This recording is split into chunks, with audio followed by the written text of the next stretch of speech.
All right, I want to now bring in Karen Attiah. She was Jamal Khashoggi's editor at the Washington Post.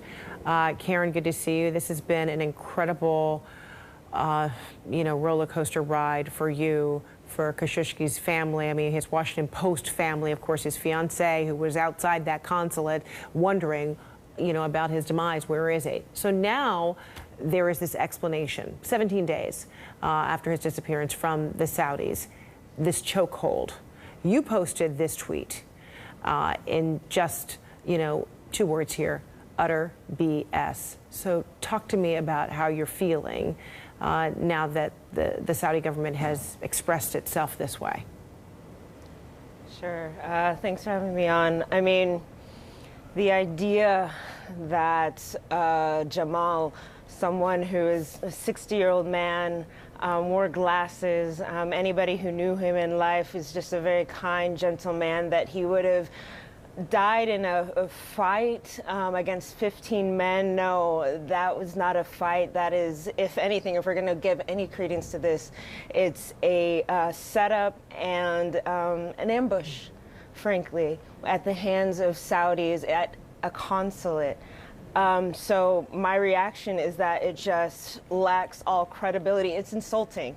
It's insulting to any sort of thinking person's intelligence that that U.S. officials, U.S. intelligence officials had messages that there was a plan all the way up to Mohammed bin Salman to capture Khashoggi Jamal. It just adds insult to the tragedy and to this heinous, heinous crime, and we're not buying it. So I imagine you, Washington Post family, his fiancée, no one would think that the Saudi authorities would get to the bottom of it, since, his disappearance and his demise originates right there in the Saudi consulate.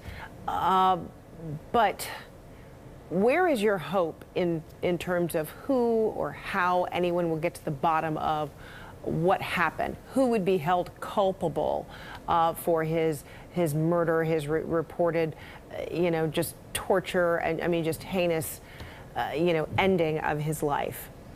Sure. Well, first of all, the communication czar, Saad Al-Qahtani, who has been fired apparently in relation to this. He once said in a tweet in the Washington Post editorial board, mentioned this, that he does nothing without the orders and approval of Mohammed bin Salman and the king. So I think we do have an opportunity. First of all, Qahtani is famous for using Twitter to encourage a blacklist, a Twitter list of Saudi citizens to go after. I think, if anything, Twitter needs to investigate and potentially disable his account. I think, now that he has been named as someone who had an intimate connection to this crime, the Magnitsky Act, the ability for Congress to impose heavy, heavy sanctions on this individual is absolutely something that should be pursued. But again, this does not absolve Crown Prince Mohammed bin Salman.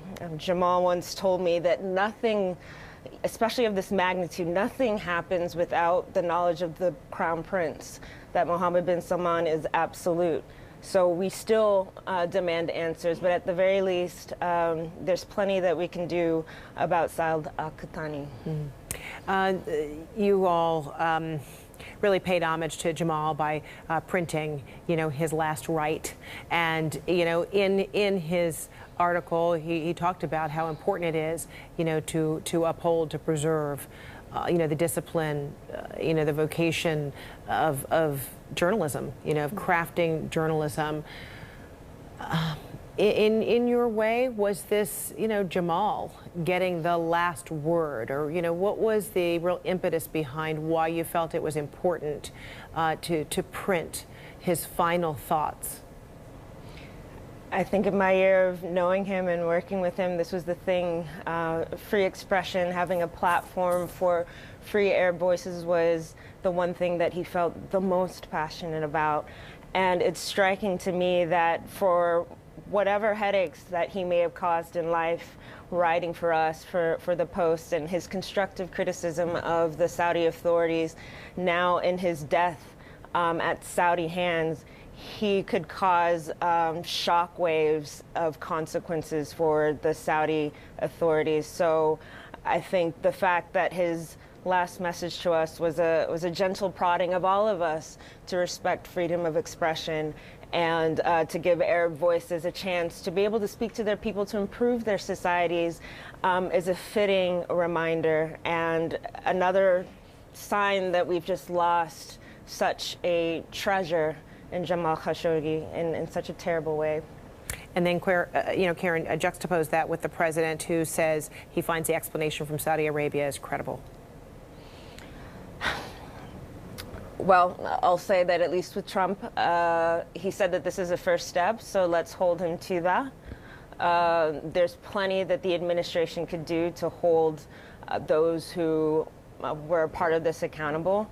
But yes, this first reaction that this is credible is doing part of the PR work for the Saudi royal family, and it's unacceptable. And it sends a chilling message to all journalists, all people who dare to criticize regimes that are authoritarian, that they can be persecuted, and the leader of the free world, the United States, will turn a blind eye. There's time for them to correct this, but at this point, they're doing the PR work for the Saudi regime, and it's unacceptable. Karen Attiah of the Washington Post, your passion, your pain, all of it has been palpable, and what a tribute to your colleague, Jamal Khashoggi.